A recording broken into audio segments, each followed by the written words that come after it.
What's that? Your little notification for your introduce. Or we just build a bridge and see if it falls down. Yeah, so that's how we develop. And then we know it's not gonna happen next time. All righty. Good morning, everyone. So yesterday we started talking about the Doppler effect. So again, Doppler effect is the apparent shift in frequency due to motion, or more specifically, relative motion between the source and the observer. So what we looked at last time was what happens when I have a moving source. We found when the moving source was that the apparent frequency was then either was equal to the frequency times then the speed of sound divided by the speed of sound minus plus the speed of the source, where the minus sign corresponds to the fact that the source is moving toward the observer, and the plus sign corresponds to the fact that it's moving away. So again, the negative sign would make the denominator smaller, which would cause the frequency to go up. Positive sign would make the denominator bigger, which would cause the frequency to go down. So it's upshifted as it's moving toward, downshifted as it's moving away. So next thing we want to look at is what happens when the source is then stationary. So here's my source. And then I have a moving observer instead. So what happens in this case then is this thing sends out regular pulses.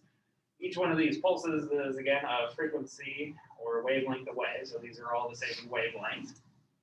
But what's different now is that since the observer is moving towards the source, what happens is, in this case, that the velocity of the source, or the sound wave, is moving in this direction. Velocity of the observer is moving in this direction. So what happens then is that the observer observes a different velocity. So what that means is that he sees the wave moving towards him. Again, he sees that it's coming towards him. He encounters these wave crests more often, but not because the frequency has changed, or I shouldn't say frequency, the wavelength has changed, but because the velocity of the wave has changed. So what do I mean by that? So what I mean by that is, let's say you're driving on the Lloyd. We all do 80 on Lloyd because it's Lloyd and there's no cops anywhere, except for the motorcycle cops. You just gotta slow down when you see them. But otherwise, there's no cops. Or if it's a state trooper. I don't know what those guys do. But you're driving 80 on the Lloyd, right? So let's say you're driving 80. Omar's driving towards me at 80, going the opposite direction. So I say I'm not moving because I'm moving with constant speed, therefore I'm not moving. So look at Omar, and then Omar to me is moving, but how fast would Omar be moving as far as I'm concerned? So if I'm driving towards Omar at 80, Omar's driving towards me at 80, but I'm assuming I'm not moving, so how fast does he appear to be moving as far as I'm concerned? What's his velocity relative to me? 160. 160, right? So what's going to be happening is he's moving towards me at 160 miles per hour, which is my speed plus his speed because we're moving in opposite directions. Now, if we do the opposite, now we're both moving in the same direction, we're both doing 80, I look at him, he looks at me, how fast are we moving as far as we're concerned? 0, right?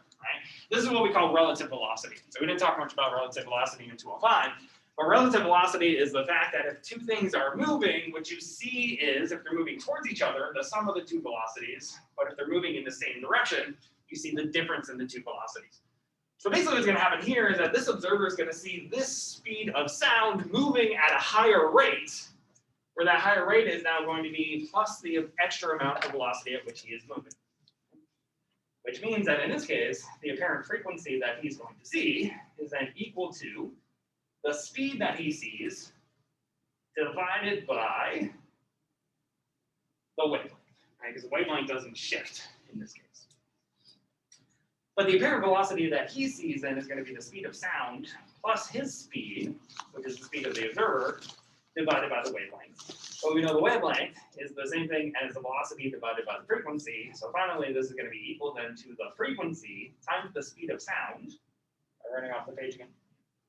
So it's going to be equal then to the frequency times the speed of sound plus the speed of the observer divided then by the speed of sound. So this is what happens when my observer is then moving towards my source. But if he's moving away, as we said, what happens with away is now if he's moving away in this direction with the velocity of the observer, the difference now is that the velocity here is going to be the difference in the two velocities instead of the sum, because again, as he's moving away, it takes more time for the speed of sound to catch up to him. So he sees the difference in the two velocities, which means in this case, when he's moving away, the apparent frequency is equal to the actual frequency times the speed of sound minus the speed of the observer divided by the speed of sound.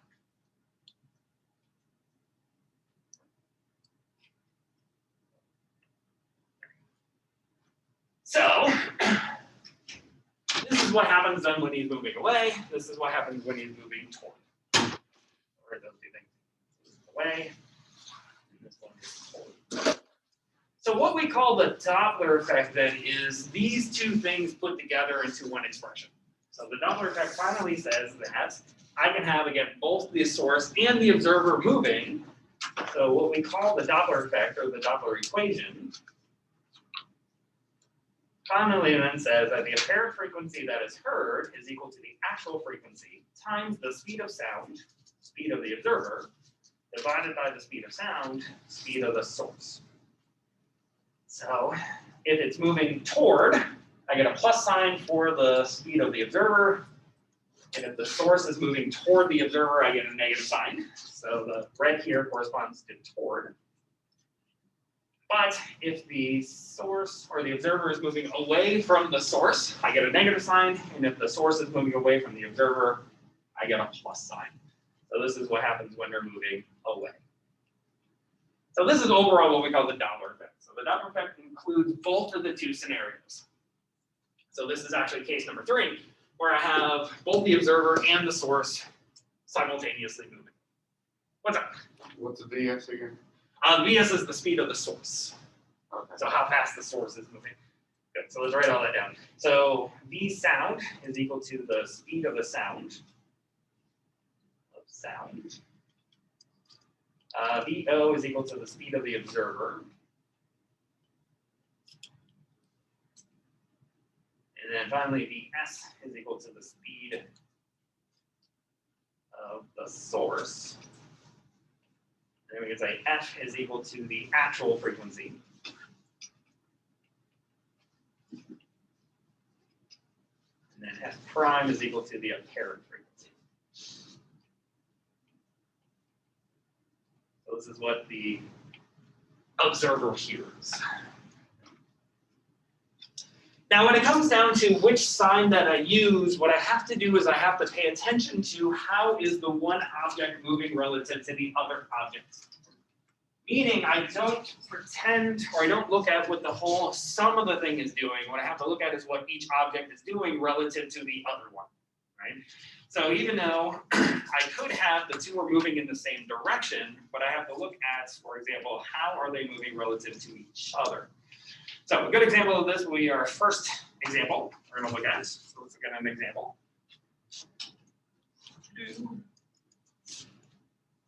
This one. So this says I have a police car moving at 80 meters per second, chases a speeding car which is moving at 45 meters per second in the same direction in which the police car is moving. If the siren of the police car is 800 hertz, what is the apparent frequency of the speeding, or heard by the speeding car? So let's draw our scenario here. So, example. So here's my cop car. Moving. So here I know my cop car is moving in this direction with a velocity v source, which is equal to 80 meters per second. This has a light on top. Indiana has blue lights, right? I'm pretty sure. I think so. Spent most of my time in New York, so we have red lights in New York. But Both red and blue. is it both red and blue? Yeah, we have both. We got both. There we go. Actually, New York, I think it's red and white. So we don't use blue. Anyways. So there's my speeding car, or sorry, there's my cop car. So, and in front of that, I have my speeding car. Here's my speeding car.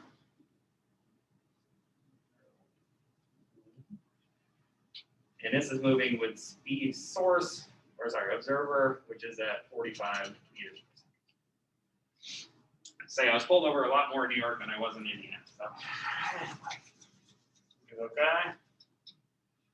So we want to know then is if this guy is giving off a frequency, which is then 800 hertz, what's then going to be the apparent frequency heard then by the speeding car? So this is what we want to know. So what is the difference in the frequency heard? Simple. We now know that the Doppler effect says that the apparent frequency is equal to the actual frequency times the speed of sound. speed of the observer divided by the speed of sound, speed of the source. Now,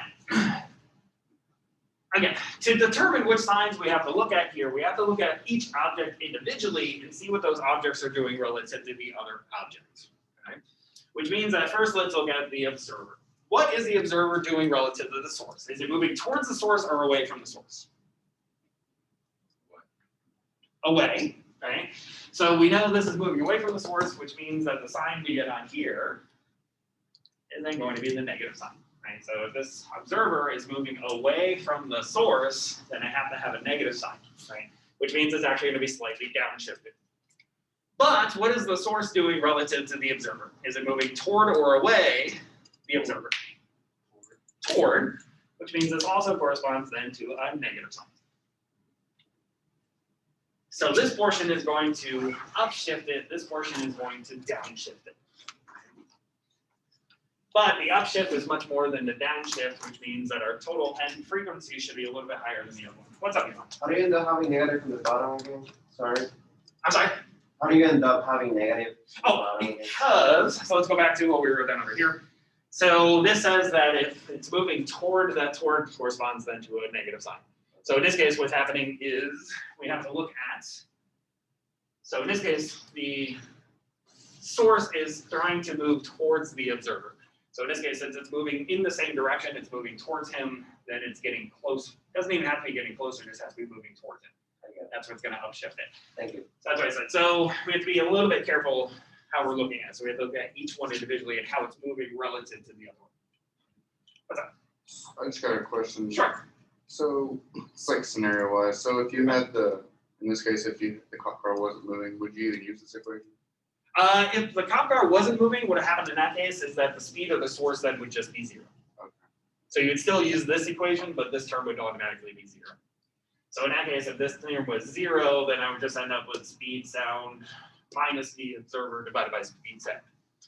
Now, what would be different for Johan and everybody else here is if they were doing this, if they were moving both towards each other, what would be different in that case is this one would still be a minus sign, but this would be a plus sign because now he's moving towards it instead of away from it. Everybody's okay? So let's play with our numbers. So this is now going to be 800 hertz times the speed of sound. We're going to take that as 343 because that's what your textbook does whenever it doesn't give it to you. Times the speed of the observer, which is then 45, divided by 343 minus the speed of the source, which is then 80. Plug in my numbers. What I find in this case is this should work out to be about a 906.5 hertz. So this is the overall apparent frequency. So as I said, ultimately this is shifting downward, this is shifting upward, but since this difference here is much greater than this difference, I mean, overall it's going to be shifted upward. Cool. Let's do another example. So the next one says, a platform attached to a truck carries 2 speakers, one in the front of the platform and pardon me, one in the rear of the on the platform. And it says each of the 2 speakers give off identically the same frequency in phase with each other at a frequency of 440 hertz. Now, if a person is momentarily standing midway between the 2 speakers as the truck is moving, what happens then is one of the 2 speakers is going to be shifted upward, the other one's going to be shifted downward, which is going to manifest itself as a beat. We talked a little bit about beats yesterday. Turns out that this observer then hears a beat frequency of 10 hertz. So from this information, we want to know how fast is the truck moving. So again, let's draw our picture. So here's my picture. Here's my truck. My truck. Oh, I put a little front on there, but that's fine. So there's my truck. That's attached to then the platform. So here's my platform. Wheels on your platform here. Here we have 2 speakers. Here's the front one. Here's the back one. So let's call this speaker 1. Call that speaker 2. And we're told that somewhere midway in between is our observer. Now in this case, we're going to say that the truck is moving in this direction. So this is velocity v truck. So what's going to happen? So this one's going to send sound. So here's the sound waves moving from the left one. So speaker number 1. Speaker number 2 is also going to send sound waves. So I'm going to have sound waves then moving from speaker number 2. But again, thanks to the Doppler effect, which one is going to do which? So speaker number 2, is that going to be upshifted or downshifted frequency as far as the observer is concerned? It's upshifted, right? So what's going to happen is this frequency is going to be shifted upward because it's momentarily moving towards the direction of the observer. What about the sound coming from speaker number 1?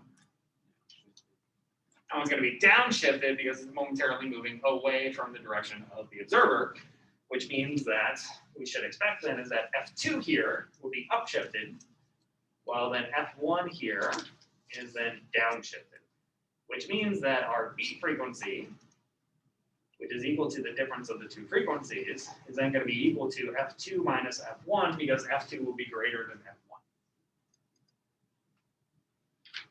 Is okay? Now in this case, both cases, the observer is simply stationary, which means that the observer will be 0. So we're just going to leave that term out. So what this says then is that the upshifted frequency is going to be the frequency times the speed of sound divided by the speed of sound, speed of the source, minus then the frequency times the speed of sound divided by the speed of sound, speed of the source. Now in the first case, it's moving toward the observer, so does toward correspond to a positive or negative sign? Negative. So this one is then going to be negative. And in the second case for F1, it's going to be moving away from the observer, so does that correspond to a positive or negative? Positive. Okay. So this is now going to be a positive sign. Okay? Now from here, we know there's an F here, V sound. Same thing here, F V sound, so we can go ahead and factor that out. So this is finally going to be equal to V sound times F times 1 over V sound minus V source minus 1 over V sound plus V source.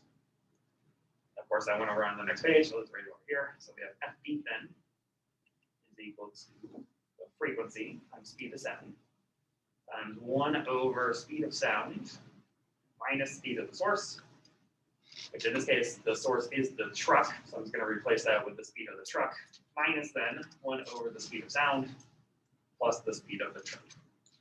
So here, I'm just rewriting what I already wrote down, but I'm also replacing that the speed of the source is the speed of the truck, because this truck is the source in this case. Okay with this?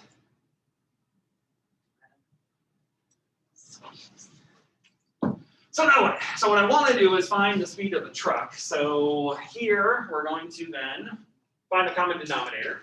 Common denominator in this case is simply the product of the two denominators, and then rewrite this thing.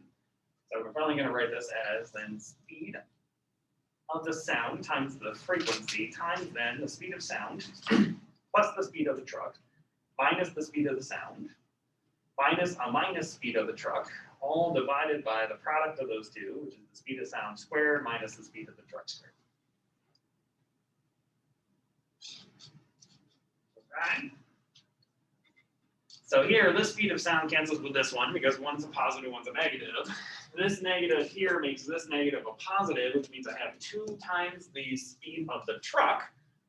So finally, I can rewrite this as twice of the speed of sound times the frequency times the speed of the truck, all divided by the speed of sound squared minus then the speed of the truck squared.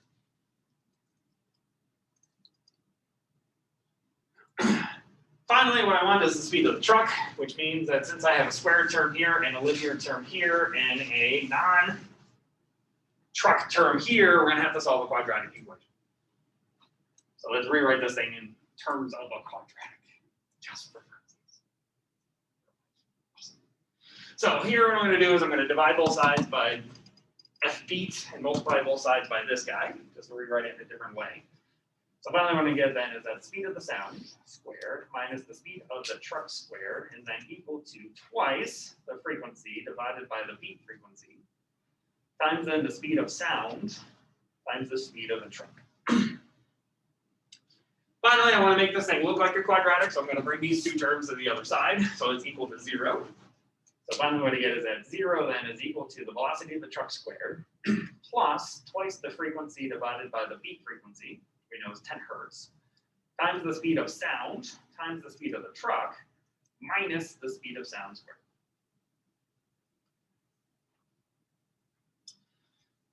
Now, from the quadratic, that means that this term here is A, so A is simply equal to 1. This term here is B. Anything that goes linear in front of then dt is B, and this thing is simply C. Now here I'm going to have two solutions. One's going to be positive, one's going to be negative. I'm going to choose the positive one because we chose the velocity to be in a positive direction. So using my calculator, what I finally find is that this thing is moving at about 3.9 meters per second. So this is my solution.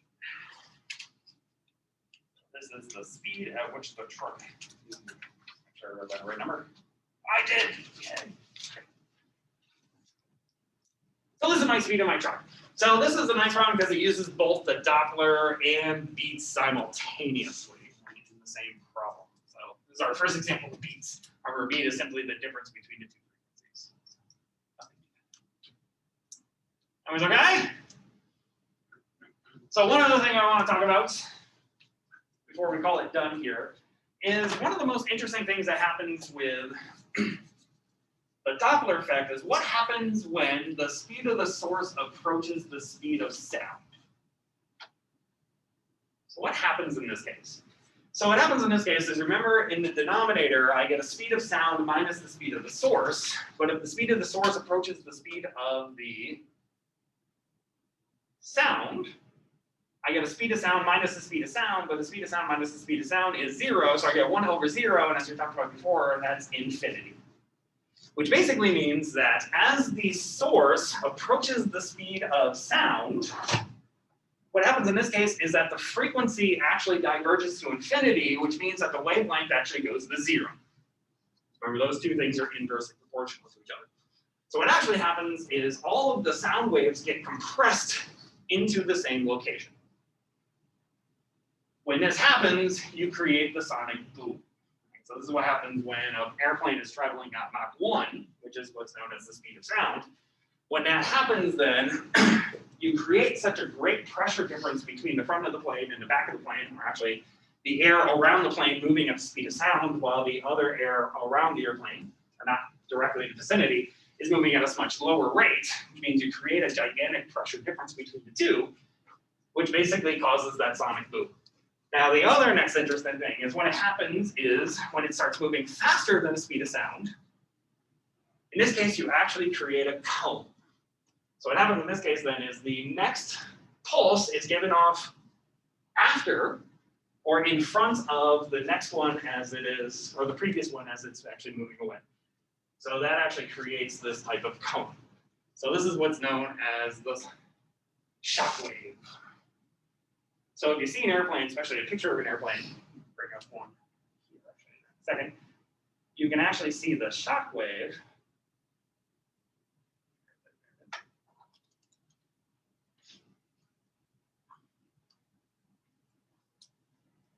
Take a second to readjust.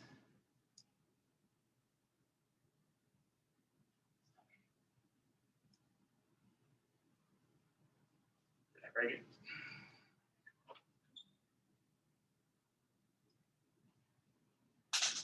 Hello. Still in.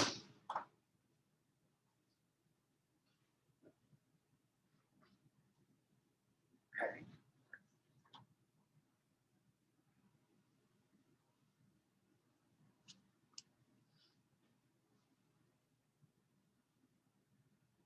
There we go.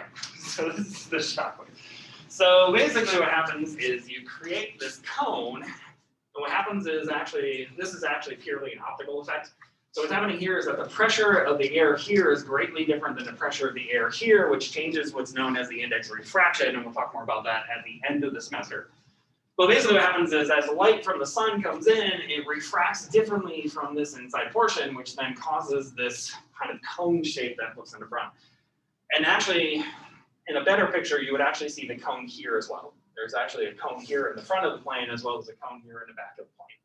Well, basically what's happening is as the airplane is moving past, it's then breaking the sound barrier, which causes the sonic boom.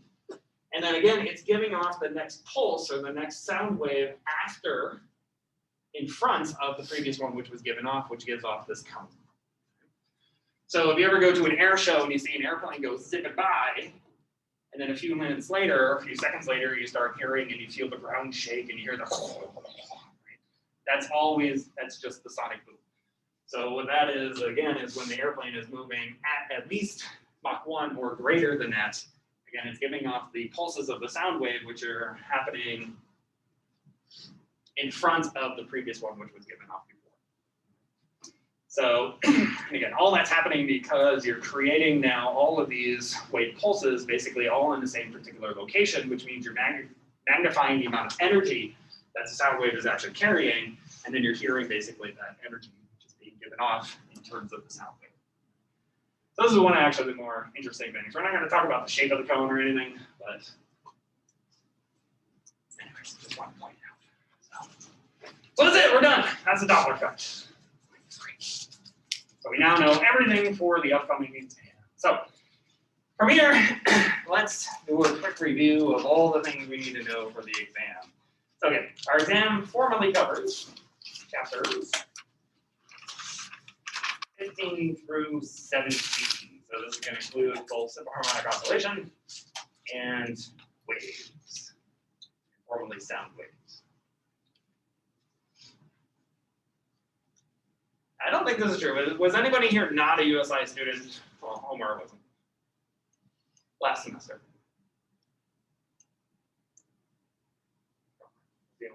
You were a USI student, but not a physics student. Put it that way. So, great. So first of all, let's talk about, before we review everything, let's talk about the exam itself. Basically, the format is going to be exactly the same as it was last semester. So just to remind you, it's going to be given in 2 parts. First part is going to be a short answer, quick calculation section. So here you'll have 3 problems. You'll choose 2 of them. So remember, short answer, quick calculation basically means that you'll either have to argue something based off of physical principles.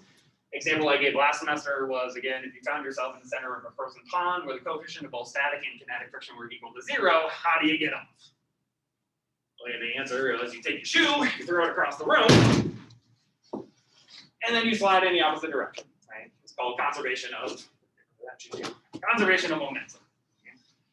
So that's one way, or it's just going to be a quick calculation, or that calculation will involve a couple lines of algebra, and that's pretty much about it. So more kind of straightforward questions. So that's part number 1. Part 1. Part number 2 are the, let's call them long problems. Depends on the size of the problem. But these are going to be multiple part problems. So these are multiple parts. So pretty much consisting from like part A up through like part D, something like that. Again, depending on the length of the problem. Anywhere from C or D or E or somewhere around there. There are going to be 3 of them. And that's it. You got to do all 3 of them. So, same thing as last semester. Technically, there's a 3rd part. And this is the extra credit. So there will be an extra credit question on there. If you got time to do it, do it. If not, that's fine. It's not going to hurt you. Also, either later today or tomorrow, I'll post an outside extra credit that you can work on over the weekend. So you get also other sources of extra credits. So life will be great. So that's pretty much it. So what do you get to bring with you? So you get a pencil or pen, depending on your choice. Calculator. Make sure you bring your calculator. And number 3, you get a note card. So standard size note card where you can write whatever equations that you want on there, which basically means whatever equation we write down today will probably just show up on your equation card. And that's pretty much about it. Oh yeah. Get your brain, right? Get the brain out too, hopefully. So remember to bring our brains. Remember, I talked about this last semester, but the best thing to do before you come in and take a physics exam is get some sleep. You're cramming and studying until 4 o'clock in the morning, you're automatically screwed. Because if you don't get enough sleep and you can't think, you're not gonna do well. So remember, physics is all about how much you can figure out, not about how much you can memorize. So your studying should be done by like 10 o'clock the night before so you can get some good sleep. So let's review each one of these chapters. So let's start off with chapter 15. So 15 was all about harmonic oscillations. So what did we say in harmonic oscillations? So we said that we have the Hooke's law, which says that the spring force is equal to negative k times x. We have that the acceleration is the magnitude of the acceleration. Let's do the full acceleration. Acceleration is equal to negative k divided by m times x, or more appropriately, this is negative omega squared times x. So this is more the important one that we want. We also have that the maximum acceleration is equal to omega squared times the amplitude. We have the maximum velocity is equal to the angular frequency times the amplitude. We have that the total energy is equal to either the total kinetic energy, which is equal to 1/2 mv max squared, or it's equal to the total potential energy, which can be something depending on what that something is, and then that's always equal to the kinetic energy, which is 1/2 mv squared, plus the potential energy. I'm going to write these things as more as general expressions. We also had that the position as a function of time was equal to the amplitude times cosine of the angular frequency times the time plus the phase factor. So this is our position. We had that the phase factor was equal to the arc tangent of negative the initial velocity divided by the angular frequency times the initial position. So this is our general expression for finding the phase factor.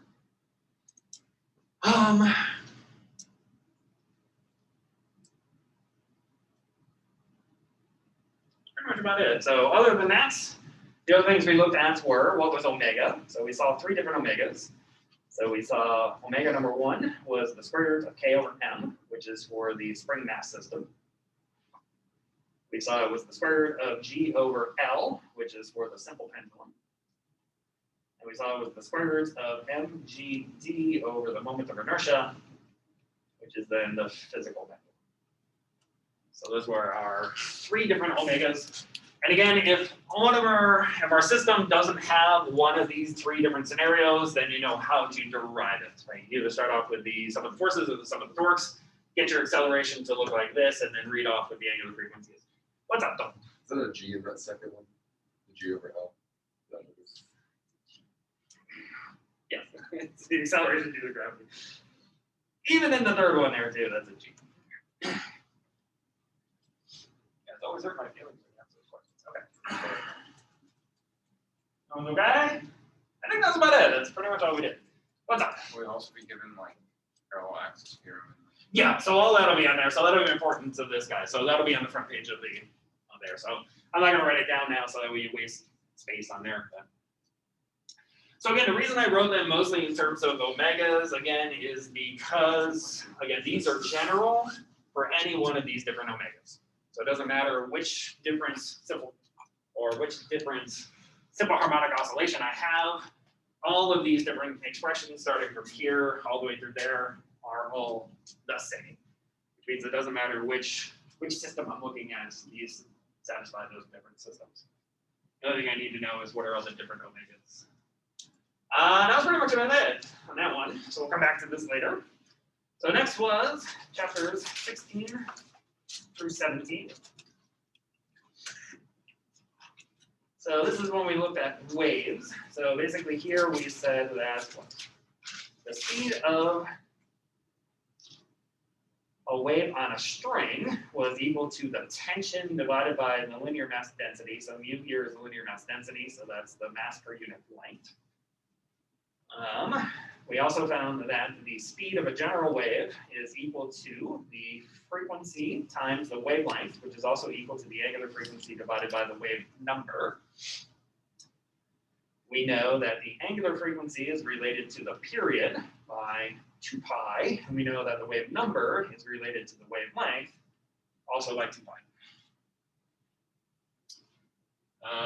What else did we find? We found that the displacement away from equilibrium for a piece of medium is equal to the amplitude times cosine of omega t plus minus k times x plus the phase factor. It's also true. What is that equation for? This is for, draw it over here. So if I plotted, for example, d versus x, what d is then telling me is where is my particle in this displacement? So this is what d is. So that's telling me that this distance is d. So it's the displacement away from equilibrium of a piece of medium away from its equilibrium position. Same thing's true in t as well. So I drew an x here, but it's also for t as well. So it's both time dependent and position dependent. That's what d is. What else did we talk about? Some general waves. We talked about the intensity, right? Let's do everything together. So we also looked at the intensity. So the intensity of the wave was equal to the power divided by the surface area for an isotropic source. So this is then equal to the power divided by 4 pi r squared. So this is for isotropic. Which again is just a fancy way of saying it's the same in all different directions. We looked at the sound level intensity, beta, which was then equal to 10 decibels, times then the log base 10 of the intensity divided by the threshold of hearing. Again, threshold of hearing will be a constant, which is given on the front page as well. What else we looked at? We looked at path length difference. So path length difference says that the difference in the distance that the two waves travel is then equal to m times lambda, or m plus a half times lambda, where this is for constructive interference, this is for destructive interference, when the two are initially in phase. If they're out of phase, I just have to switch those. What is m? What's that? What's m? Oh, m. So again, m is just telling me how many integers are they away from each other. So m can be anywhere from 0 all the way up to infinity. So it's a positive integer. Are those like nodes or antinodes? No, that's not a. This is not a standing wave. So that's different. So this is just path length difference. We'll get to standing waves in a second. So what's up, Omar? Is intensity like almost the same as like amplitude? Well, intensity is related to the square of the amplitude. So the intensity is related to the power, which remember power is the same thing as energy per unit time. And energy we know, for example, is 1/2 k times the amplitude squared. So it's directly proportional to the amplitude squared. What is under the power on the first equation? This one? Yeah. It's an area, but from a specifically surface area. So, what's up, though? Is that m plus 1/2 or m times? M plus.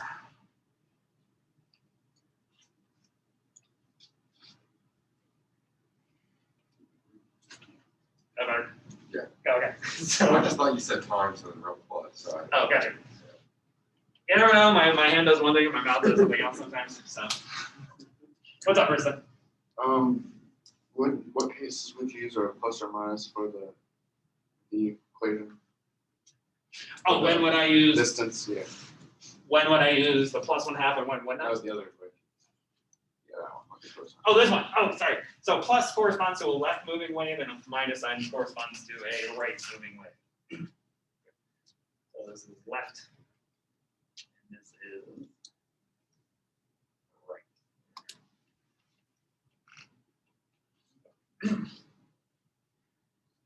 Wait, okay? So what's the in phase? So in phase just means that when the speakers are giving off their sound, they are giving off the wave crest at the same time. So that's what in phase means. Out of phase means that one of them is giving off a wave crest while the other one's giving off a wave trough. So they're out of phase with each other by 180 degrees. So what happens in that case then is I have to switch these two, which then would create constructive and destructive interference. let's talk about standing waves. Standing waves. So standing waves. So we had two different types of scenarios. We had closed, closed, or open, open. These are the same. So in this case, we had that the wavelength was equal to twice the length divided by the harmonic, and then the frequency is then equal to the harmonic times the velocity divided by twice the length. And in this case, the n is the antidotes in this case. So this is where the antidotes are. So for this one, n is equal to 1, 2, 3, blah, blah, blah. Then I have closed, open, or open, closed. So for this guy, I have the wavelength is equal to 4 times the length divided by the harmonic, and the frequency is equal to harmonic times the velocity divided by 4 times the length. But now the harmonics are only odds.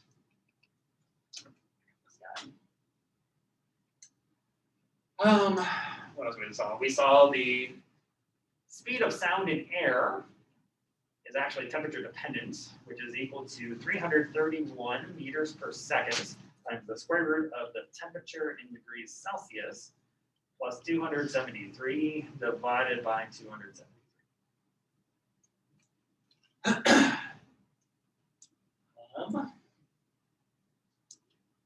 We have beats. So that the beat frequency is equal to the difference in the two frequencies. That's our beat frequency. And then finally, the last thing is our Doppler effect. So it says that the apparent frequency is equal to the actual frequency times the speed of sound, speed of the observer divided by the speed of sound, speed of the source. Or again, here I get a plus sign and a minus sign for toward. And I get a minus sign and a plus sign for away. So again, here we just have to pay attention to what is the one object doing relative to the other object. You go back. Oh, yes. Okay,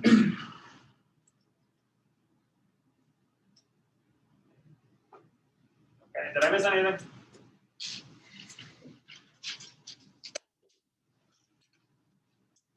I got all the important stuff. Okay, so let's talk about stuff. So what to expect. So one of the long problems, I'll tell you right now, is basically going to be all of chapter 15. So basically, one problem is going to be everything you ever wanted to do with harmonic oscillation. So that means finding like max velocities, finding amplitudes, finding positions, finding phase factors, finding all kinds of good stuff. So that's one long problem. Does that also include deriving W? In this case, no. But that may or may not show up in an extra credit.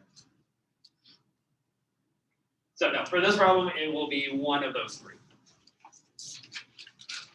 It will be one of those three.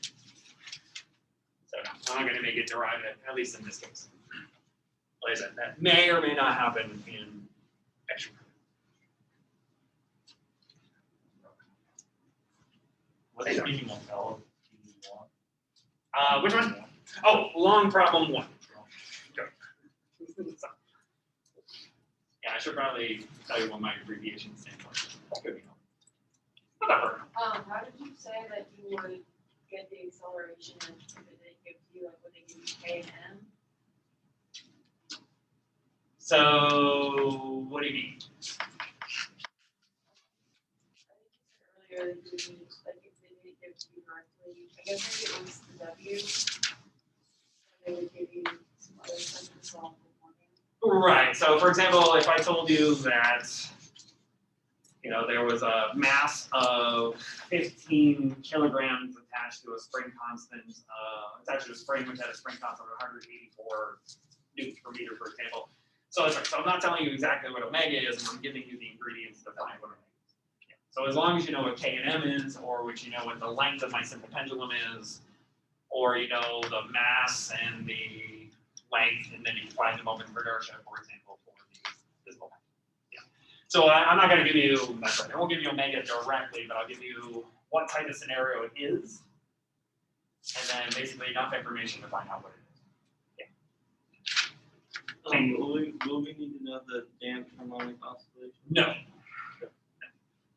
No. So like I said, that we just talked about, and we'll come back to that. We'll see it again, but not. All right, so what's the next long problem? So the next long problem is going to be, let me remind myself what I actually did. Okay, so it's going to be basically some aspects of harmonic oscillation mixed with basically sound waves and standing waves. So I'll tell you, standing wave stuff is also going to be part of a long problem. Let's do that in yellow. So let's call that long problem number 2. Would be standing wave things. But that standing wave stuff is going to be related also a little bit to harmonic oscillations. There'll be a little bit of long problem 2 in here as well.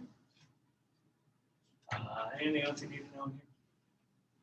Yeah, so mostly just standing wave stuff. So mostly standing wave. So that's going to be long problem number 2. A little bit of harmonic oscillation mixed in there because, again, waves has to do with harmonic oscillation. But primarily, either it's going to be this scenario or this scenario. So one or the other. Okay. And then the last long problem, that one in green, is going to involve the Doppler effect and beats. So it's going to be a Doppler effect mixed with beats. Because buzzes. What's up, first? Well, we have to solve like a quadratic, you think? In this case, no, I don't remember a quadratic.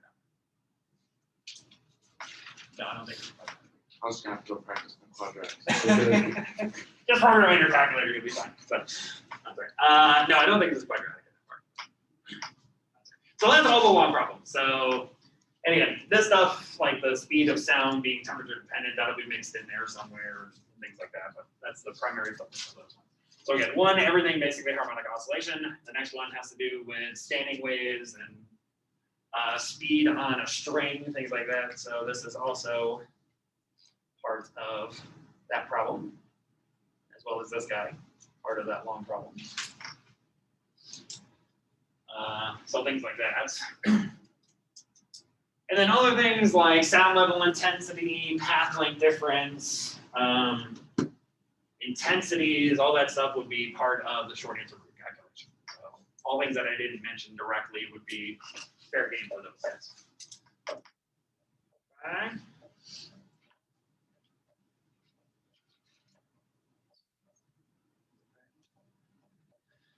Okay, any other questions on exam? So there will be a, like I said, extra credit on there. I'll post the outside extra credit by tomorrow. So tomorrow, since we're done with basically everything except for the 2 group assignments, which we haven't even talked about yet, we got like 30 seconds. So they're on Blackboard, don't worry about it. But I will be here tomorrow, which basically means that since we're done with everything, and I don't think anybody wants to start the new stuff yet, so tomorrow we won't officially then have class. So if you don't want to show up, then that's fine. But I will be here if you want to come in and ask questions, and you know, whether that be on the practice or on homeworks or anything like that. So I will be physically in this room tomorrow. Hopefully not sitting here all by myself, crying to myself. So let me bring up the 2, because we do have 2 minutes left. So let me bring up the 2 group assignments. So here's the first one. So we'll talk about it briefly, and I'll bring up the other one, and then we'll go from there. So this one basically has a microphone which is harmonically oscillating up and down. And basically what it's telling you is that this guy is giving off a frequency of 440 hertz.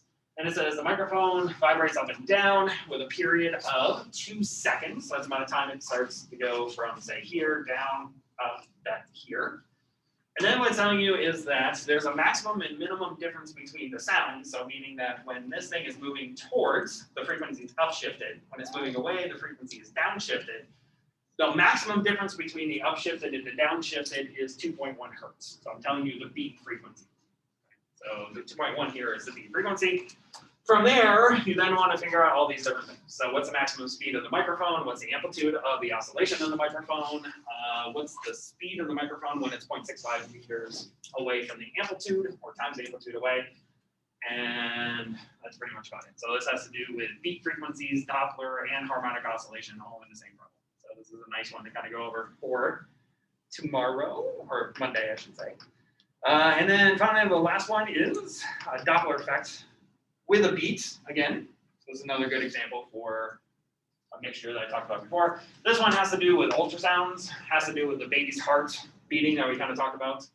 We talked about beat frequencies. So here, this is the ultrasound. Ultrasound moves a lot faster in tissue, or sound moves a lot in tissue and faster than it does in air. So here, the frequency is 2.25 times 10 to the 6th hertz. So this is the frequency of the ultrasound. What's happening then is, again, the heart is harmonically oscillating back and forth. So you get a reflection off of the heart, which causes a Doppler shift. But there's a Doppler shift before that. I'll talk about that in a second, which then manifests itself as a beat frequency between the reflected ultrasound off the heart back to the initial frequency from the ultrasound machine itself. So it manifests itself again as a beat frequency. So here, speed of sound in the tissue is a lot faster than speed of sound in air, so you can use this to then determine how fast is the heart beating. And then once you know that, you're going to determine then the angular frequency at which the heart is harmonically oscillating at. So the trick about this problem, and I want to talk about this before I let you go, is the fact that there's actually two different Doppler shifts. The first Doppler shift comes from the fact that the heart, first of all, is acting as an observer. So what's happening here is, let me draw this picture real quick so you can kind of see what I'm talking about. So here is my ultrasound. So I'm sending out waves from my ultrasound, which are at the frequency f, but the heart is basically harmonically oscillating back and forth. So if I say it's harmonically moving in this direction with the velocity of the heart, what that means is I have a moving source, or sorry, a moving observer, which means as far as the heart is concerned, this wave is going to be Doppler shifted due to the motion of the heart. Which means that by the time that the heart receives the signal, it's going to be Doppler shifted by amount of f prime. But when this wave f prime hits the heart, it's going to be reflected back, which means the heart now is acting simultaneously as the source of the reflected wave, which is moving, which means the heart provides then a secondary Doppler shift, which means that the reflected wave is going to reflect back, but Doppler shifted again because the heart is both simultaneously the observer and the source. Which means as it's acting as the observer, it Doppler shifts the original incoming wave, and then as the source, it secondary Doppler shifts it, which then causes two different Doppler shifts. Okay. So in this case, the beat frequency, f beat, is going to be difference between the secondary Doppler effect minus the original frequency. So here you have to pay attention to the fact that there are two different Doppler effects.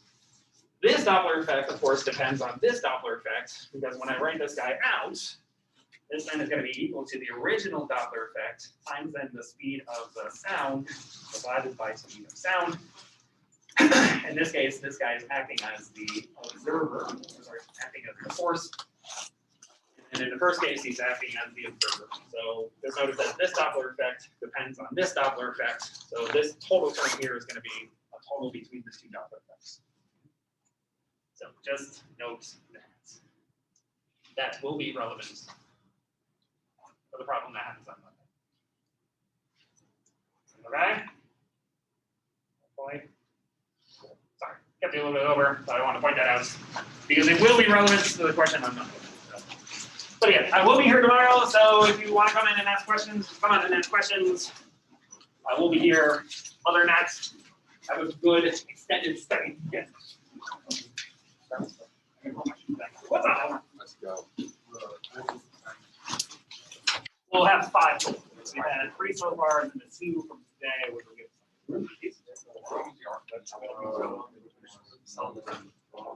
We have to grab this thing together. also a standing wave one where we're looking for the length that they can Okay. so that was the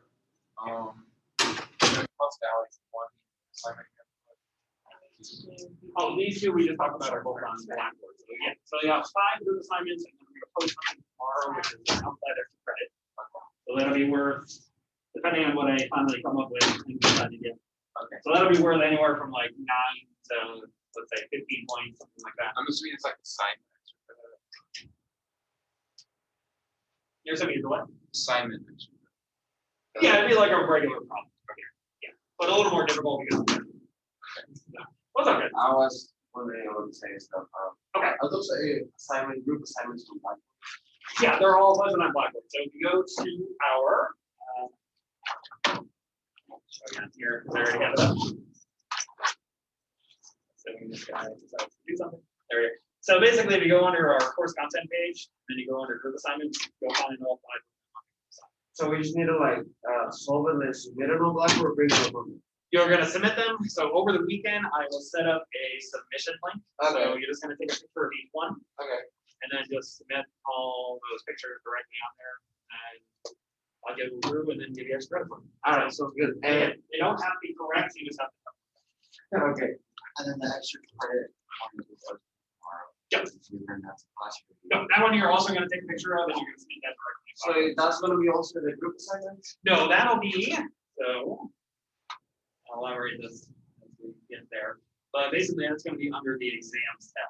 So what happened is you'll click on there and then there'll be a new folder that says exam 1. And then under there, that's where you're gonna find the extra credit posting. I have another question. Sure. So I was, looking through my Blackboard and I noticed that there was like all the exams and stuff. Are Yeah. those problems like similar to the problems that we're gonna have? Similar in students, yes. So like if I study those, Yeah, if you can go through all of those. So what I would say is make your equation calculations. yeah, Okay, so basically just work with all those equations that we had just written down. And then just sit down and then go through as many of those, if not all of them. Try to work out all of them. I'll be posting the solutions for those also by tomorrow. sounds good to me. And then from there, yeah, so go through now. I'll still do that.